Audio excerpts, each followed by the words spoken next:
गिरिडीह लोकसभा चुनाव को लेकर कार्यकर्ताओं का महागठबंधन चुनावी जनसभा ढोरी 5 नंबर में महागठबंधन के कार्यकर्ताओं के साथ हुई। जनसभा में बेरमो विधायक कुमार जयमंगल उर्फ अनूप सिंह ने कहा कि बेरमो विधानसभा में महागठबंधन के प्रत्याशी मथुरा महतो को 1.5 लाख वोट दिलाने का काम सभी कार्यकर्ता करेंगे। कुमार जयमंगल उर्फ अनूप सिंह ने कहा कि जब से सांसद चंद्र प्रकाश चौधरी चुनाव जीते हैं, बेरमो में आतंक का माहौल बना हुआ है। हर व्यापारी से डीओ होल्डर से 100 रुपया प्रत्येक ट्रक से लेने का काम कर रहे हैं, जो कि इसके पहले कभी नहीं किया जाता था। कहा कि पूर्व सांसद रविंद्र कुमार पांडे को भाजपा ने हमेशा किनार करने का कार्य किया है। वहीं गिरिडीह लोकसभा प्रत्याशी मथुरा महतो ने कहा कि पिछली बार सांसद चंद्र प्रकाश चौधरी ने टेकलाल महतो के बेटे जयप्रकाश भाई पटेल के दम पर चुनाव जीतने का कार्य किया था और जगन्नाथ बाबू को हराने का काम किया था। इस बार जयप्रकाश भाई पटेल ने उनकी जुमलाबाजी को समझ लिया है और पार्टी को छोड़कर महागठबंधन प्रत्याशी बनाकर हजारीबाग से चुनाव लड़ रहे हैं। इस बार चंद्र प्रकाश चौधरी को सभी लोग मिलजुल कर चुनाव हरवाकर रामगढ़ भेजने का काम करेंगे। बेरमो से विकास सिंह की रिपोर्ट। देखिए, गिरिडीह लोकसभा की एक परंपरा रही है। जब भी महागठबंधन की ओर से हम लोगों ने चुनाव लड़ा है तो हमेशा इसी मैदान से हम लोग ने आगाज़ किया है। चाहे टेकलाल महतो जी की जिताने की बात हो, चाहे स्वर्गीय जगन्नाथ महतो जी की लड़ाई के आगाज़ को हम लोग आरंभ करने की बात हो। निश्चित तौर पर मथुरा महतो जी से बढ़िया प्रत्याशी हमें मिल नहीं सकता था और कहीं ना कहीं मथुरा प्रसाद महतो जी को एक फ़ायदा और भी है, क्योंकि जिस तरीके से स्वर्गीय जगन्नाथ महतो जी की लड़ाई को जनता अभी तक भूल नहीं पाई है और जगन्नाथ महतो जी के साथ जो छल कपट करके उन्हें गिरिडीह लोकसभा में हराया गया और उस हराने के पीछे जो उन्होंने सहारा बीजेपी वालों ने लिया, उस व्यक्ति का नाम था भाई जयप्रकाश पटेल जी। टेकलाल महतो जी, स्वर्गीय टेकलाल महतो जी का जो संघर्ष गिरिडीह लोकसभा में रहा है और जितनी उनकी कर्मठता के साथ उन्होंने जो काम किया, उसको भंजाया था बीजेपी ने और उनको अपने पार्टी में शामिल करा के उनका उपयोग किया था। भाई जयप्रकाश पटेल जी को बहुत जल्द ये समझ में आ गया कि भारतीय जनता पार्टी भारतीय झूठा पार्टी है और इसीलिए जयप्रकाश जी ने कांग्रेस पार्टी ज्वाइन करने का निर्णय लिया। आज जब उन्हें हजारीबाग से प्रत्याशी बनाया गया तो निश्चित तौर पर इसका फ़ायदा गिरिडीह लोकसभा में ज़रूर मिलेगा और मथुरा प्रसाद महतो जी, क्योंकि उनके ससुर भी हुए और टेकलाल महतो जी के समधी भी हुए, निश्चित तौर पर मैं नहीं समझता हूँ कि इनसे बड़ा कोई सबसे बड़ा कुर्मी परिवार झारखंड में, इनसे बड़ा कुर्मी परिवार नहीं है। और क्योंकि कुर्मियों की संख्या गिरिडीह लोकसभा में सबसे ज़्यादा है, तो मैं समझता हूँ कि आने वाले समय में महागठबंधन के वोटर्स और इनके समाज के वोटर्स की आँख अभी खुल चुकी है और आने वाले समय में हम लोग सब मिलकर मथुरा प्रसाद महतो जी को जिताने का काम करेंगे। और निश्चित तौर पर मैं बेरमो की बात करूं तो बेरमो में इनको करीबन 1.5 लाख वोट आएगा, क्योंकि रविंद्र पांडे जी को भी जिस तरीके से भारतीय जनता पार्टी ने बेइज्जत किया, रविंद्र पांडे जी ने कर्मठता के साथ उनकी टिकट काटने के बाद भी उन्होंने भारतीय जनता पार्टी का सेवा करते रहे और अभी भी कर रहे हैं, लेकिन निश्चित तौर पर उनको बदनाम करके कि वो कांग्रेस पार्टी ज्वाइन कर रहे हैं और जब तक वो दिल्ली में रहे कोई आधिकारिक घोषणा भी नहीं हुई। यहाँ पे जब भारतीय जनता पार्टी और आजसू के लोगों की मीटिंग हो रही थी तो आप ही के पत्रकार बंधुओं ने हमें दिखाया कि उनका चित्र भी भारतीय जनता पार्टी ने मीटिंग से हटाने का काम किया और जब आज रविंद्र पांडे जी की ज़रूरत पड़ी तो उनके ऊपर दबाव, मान मनोवर का काम उन्होंने चालू किया। मैं समझता हूँ कि एक व्यक्ति को आप दबा सकते हैं, एक व्यक्ति को आप प्रताड़ित कर सकते हैं, लेकिन उनके चाहने वालों को आप भटका नहीं सकते हैं। जिस तरीके से भाई जेपी पटेल जी के चाहने वाले उनके साथ साथ महागठबंधन परिवार में शामिल हो गए हैं, उसी तरह रविंद्र पांडे जी का जो अपमान भारतीय जनता पार्टी ने किया है, उनके चाहने वाले भी आने वाले समय में महागठबंधन के प्रत्याशी श्री मथुरा महतो जी को वोट देंगे। और 5 साल में जिस तरीके से चंद्र प्रकाश चौधरी ने यहाँ के व्यापारियों के लिए एक आतंक बनने का काम किया, आप कोई भी माइंस में चले जाइए जहाँ पे लोकल सेल चलता है, जिस तरीके से ढुल्लू महतो जी का आतंक बागबारा में एरिया 1 से एरिया 5 तक है, उसी तरह चंद्र प्रकाश चौधरी जी भी यहाँ पे प्रति ट्रक सेल कमेटी से 100 रुपया वसूलने का काम करते हैं। ये मैं नहीं बोलूँगा, आप ट्रक ओनरों से पूछ लीजिएगा, ये मैं नहीं बोलूँगा, ईडीओ होल्डर से पूछ लीजिएगा।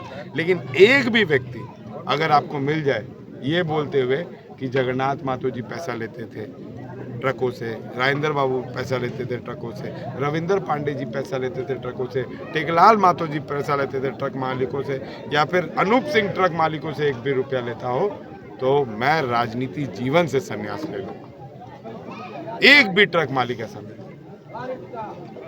क्योंकि ट्रकों के लोगों का परिश्रम निश्चित तौर पर यहाँ के नेताओं ने, यहाँ के ट्रक मालिकों को, यहाँ के खलासियों को, यहाँ के ड्राइवर, यहाँ के मजदूरों को, लदनी मजदूरों के लिए यहाँ के नेताओं ने हमेशा उनके लिए काम करने का प्रयास किया है। लेकिन चंद्रप्रकाश चौधरी जी सांसद बन के आए तो उन्होंने अपने लिए प्रयास किया, और रामगढ़ चुनाव जब लड़ने गए तो उन्होंने रामगढ़ में अपनी पत्नी को जिताने के लिए बोला कि मैं गिरिडीह छोड़ सकता हूं लेकिन रामगढ़ नहीं छोड़ सकता हूं। आज जब कांग्रेस पार्टी ने मुझे बोला कि आप धनबाद लोकसभा से प्रत्याशी बन जाइए, मैंने कांग्रेस पार्टी के तमाम सीनियर लीडर को बोला, सर मैं कांग्रेस पार्टी से, आप बोलिएगा इलेक्ट्रल पॉलिटिक्स से मैं वापस अपने आप को ले लूँगा, लेकिन मैं बेरमो की जनता को नहीं छोड़ पाऊँगा। इसीलिए शायद कांग्रेस पार्टी ने मुझे ये जिम्मेवारी दी कि आप धनबाद में अपनी पत्नी को चुनाव लड़ाइए, क्योंकि आपके परिवार के, आपके पिता का वो भी कर्म क्षेत्र रहा है और वहाँ से लोग आपको चाहते हैं। तो निश्चित तौर पर हम लोग ने पार्टी के लिए निर्णय लिया और कर्मठता के साथ लगे हुए हैं, और दोनों सीट हम निकलने वाले हैं और भारी मतों से निकलेंगे। अनूप सिंह का प्रतिज्ञा की है। देखिए, विधानसभा में पगड़ी की बात नहीं है, मैं तमाम चुनाव में पगड़ी पहनता हूँ, और ये पगड़ी का कोई ये राज नहीं है कि मैं एक राजपूत समाज से आता हूँ, तो राजपूत जाति से आता हूँ तो मैं पगड़ी पहनता हूँ, ऐसा बात नहीं है। पगड़ी सभी लोग पहनते हैं, पगड़ी हर एक व्यक्ति का सुरमौर होता है, पगड़ी हर एक व्यक्ति का लाज होता है। लेकिन मेरे पगड़ी पहनने का कुछ अपना व्यक्तिगत कारण है, क्योंकि जब मैं पगड़ी पहनता हूँ तो अपने कुल देवी और कुल देवता का आशीर्वाद लेके पगड़ी पहनता हूँ, और इसीलिए लोग मेरे से तमाम बार पूछते हैं कि ये पगड़ी आप क्यों पहनते हैं। वो मैं अपने संस्कार, अपने हिंदू रीति रिवाज, अपने सनातन धर्म को, अपने कुल देवता और अपनी कुल देवी जो हमारी गांव की देवी, उनको अपना मानते हुए, उनके ऊपर आस्था करते हुए, उनसे प्रतिज्ञा लेते हुए इस पगड़ी को पहनता हूँ, ताकि उनका आशीर्वाद, जब तक मैं एक मिशन पर, एक लड़ाई में हूँ, उनका आशीर्वाद मेरे सर पर हो। और पगड़ी की अगर बात आपने कही दी है, तो निश्चित तौर पर ये पगड़ी जो है, जिस जाति से मैं आता हूँ, उस जाति के लोगों ने हमेशा हिंदुस्तान की पगड़ी बचाने का काम किया। उस जाति के लोगों ने हमेशा हिंदुस्तान के लुटेरों को खदेड़ने का काम किया। निश्चित तौर पर चाचा एक बहुत मजे हुए खिलाड़ी हैं, और चाचा सत्य की राह पे राजनीति करते हैं, इसलिए शायद उन्होंने मिनिस्ट्री पोस्ट छोड़ते हुए पहले व्यक्ति होंगे जो इंडिपेंडेंट किसी मुख्यमंत्री को हराने का ताकत रखते थे, और उन्होंने हराया। निश्चित तौर पर जो उनका ये निर्णय है कि हम चुनाव नहीं लड़ेंगे, लेकिन कौन लड़ेगा ये पार्टी विचार करेगी, इस पे भी कहीं ढुल्लो मातो जी को नुकसान होने जा रहा है, इसीलिए शायद चाचा ये फैसला लेने जा रहे हैं। आपको कुछ नुकसान इसमें से लगता है? भैया, जिस व्यक्ति ने मुझे अपने राजनीतिक जीवन का पहला आशीर्वाद दिया, वो व्यक्ति मेरे सिर से आशीर्वाद कैसे हटा सकता है? वो मेरे अभिभावक है, मेरे पिता के भाई थे, मेरे पिता के मित्र थे, और मेरे पिता और उनके बीच में हमेशा सलाह मशवरा चलते रहता था। और जब मेरे घर की और उनके घर की बेटी बहू ने जाके उनसे आशीर्वाद ले लिया, तो राजपूत अपने वचन से पीछे नहीं हटता है। राजपूत उनको जिताने के लिए, राजपूत ने जिस तरीके से हिंदुस्तान की रक्षा की, उसी तरह सरजू राय जी धनबाद की रक्षा करने के लिए कोई उम्मीदवार उतार रहे होंगे, ताकि ढुल्लू मातो जी को सीधा नुकसान हो। पीएन सिंह से कुमार सिंह को, पीएन सिंह जी आशीर्वाद दिए हैं, और पीएन सिंह जी की धर्मपत्नी भी आशीर्वाद दी है। तमाम वो लोग आशीर्वाद देंगे, बाबा भी आशीर्वाद देंगे, बाबा भी आशीर्वाद देंगे, क्योंकि बाबा ढुल्लू मातो जी के चाल को बहुत बखूबी जान चुके हैं। गांव में जा रहे हैं तो बैकवर्ड फॉरवर्ड की बात कर रहे हैं, शहर में आ रहे हैं तो बाहरी भीतरी की बात कर रहे हैं। बाबा ने कभी सांसद रहते हुए बाहरी भीतरी या फिर बैकवर्ड फॉरवर्ड की राजनीति नहीं की।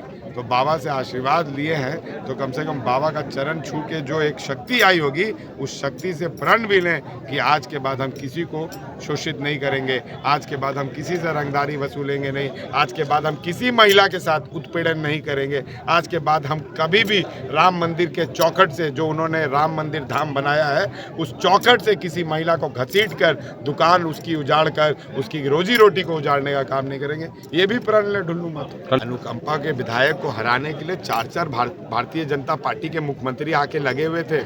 अनुकंपा के विधायक को हराने के लिए स्वयं ढुल्लू मातो आके लगे हुए थे। मैं तो चुनाव लड़कर जीत कर आया हूँ, अगर नॉमिनेट होता तब अनुकंपा का विधायक कहलाया जाता। चुनाव लड़कर जीतने वाले को अनुकंपा का विधायक नहीं कहलाता है। और ढुल्लू मातो जी, दम है तो कितना ताकत लगा लीजिएगा, यही अनुकंपा का विधायक अपने पिता का संस्कार दिखाएगा और वापस बेरमो विधानसभा जीतने का काम करेगा। अनुकंपा उसे कहते हैं जो भानु प्रताप शाही ने किया था कि जेल गए और जेल जाने के क्रम में अपने पिता को 3 महीना के लिए झारखंड सरकार का मंत्री बना कर गए, उसे अनुकंपा कहते हैं। मैं अनुकंपा पे नहीं आया हूँ, अपनी लड़ाई को जीतते हुए आया हूँ और आगे भी जीतने का काम करूँगा। रह गई बात बाहरी भीतरी की, तो ढुल्लू मातो भी नवादा से आए हैं, मैं भी नवादा से आया हूँ। ढुल्लू मातो कोई 1932 वाले नहीं हैं। ढुल्लू मातो 1932 वाले तो खतियान दिखाएं कि 1932 के खतियानी है। वो नवादा से आए हैं, बिहार नवादा से आए, और मेरे पूर्वज तो 1932 से पहले आए थे, क्योंकि अगर बेरमो कोयलांचल में सबसे ज़्यादा कोयलों की खदान किसी के पास थी तो कामाख्या नारायण सिंह, जो महाराज छोटा नागपुर, जो सौरभ नारायण सिंह जी के परदादा हैं, उनके पास थी, या फिर रामविलास सिंह जो भरतौली, अभी प्रेजेंट भरतौली है, जो गया के महाराज थे, उनके पास थी। तो मेरा पैतृक गांव गया ही है, मेरा पैतृक गांव नवादा ही है। मौजा हमारा नवादा है और हमारा जो स्टेट है वो बर्मा है, जो गया में आता है। और मेरे बाबा रिश्ते में हैं, हमारे गोतियां हैं, वो भी राठौर है, हम भी राठौर है, हम उन्हीं के वंशज हैं, रामविलास सिंह जी।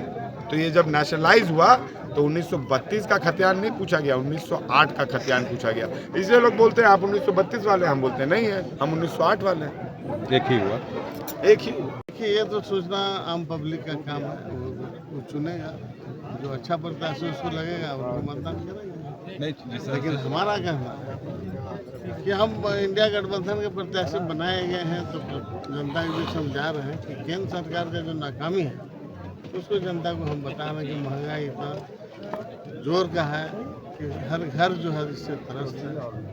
और इस सरकार ने ये प्रयास किया है, केंद्र सरकार ने, कि लोकतंत्र में जो भी लोग इनके विरोध बोलेंगे तो उसको जेल में भेजेंगे। तो इन सब चीज़ों को लेकर जनता के बीच जा रहे हैं। और हमारा कई मुद्दा है जो खासकर औद्योगिक क्षेत्र में बेरोजगारी, विस्थापन, इन सब मुद्दों को लेकर हम जनता के बीच जा रहे हैं। क्योंकि जो क्षेत्र है आपके समधी का रहा है, और अभी जैसे विधायक जी ने कहा कि चंद्र प्रकाश चौधरी ने आपके दामाद को आगे कर चुनाव जीतने का काम किया। देखिए, जो किया सो भोग भी रहा है, तो इसलिए उसमें हमको कुछ बोलना नहीं है। हमारा तो सिर्फ इतना है कि आज का जनता हर चीज़ को जान रहा है और समझ रहा है। हम तो पब्लिक से बोलना चाहेंगे कि पब्लिक वोट जरूर करे, मतदान जरूर करे, और वो अपना सोच विचार के अपना वोट दें। हम उम्मीदवार हैं, इसलिए हम भी आग्रह करेंगे कि इंडिया गठबंधन के लोग वोट करें। अगल बगल सीट से ससुर दामाद है एक महागठबंधन से इस बार इंडिया की, क्या लगता है कि इस बार सांसद में जाकर ससुर और दामाद का आवाज़ पूरा बुलंद होगा? देखिए, जब हम लोग दोनों ससुर दामाद विधानसभा में हैं तो आने वाला दिन लोकसभा में दोनों रहेंगे। क्या बात, किस तरह का आवाज़ उठेगा, क्योंकि ये पहला बार है कि आप लोग दोनों चुनाव लड़ रहे हैं? देखिए, कांग्रेस पार्टी ने उनको उतारा है और यहाँ हमको झारखंड मुक्ति मोर्चा ने उतारा है, और दोनों इंडिया गठबंधन से संजोग से दोनों इंडिया गठबंधन में हैं, और दोनों इंडिया गठबंधन में एक दूसरे का हम लोग प्रचार प्रसार भी करेंगे, और आने वाला दिन इस गठबंधन को और मजबूती प्रदान करेंगे।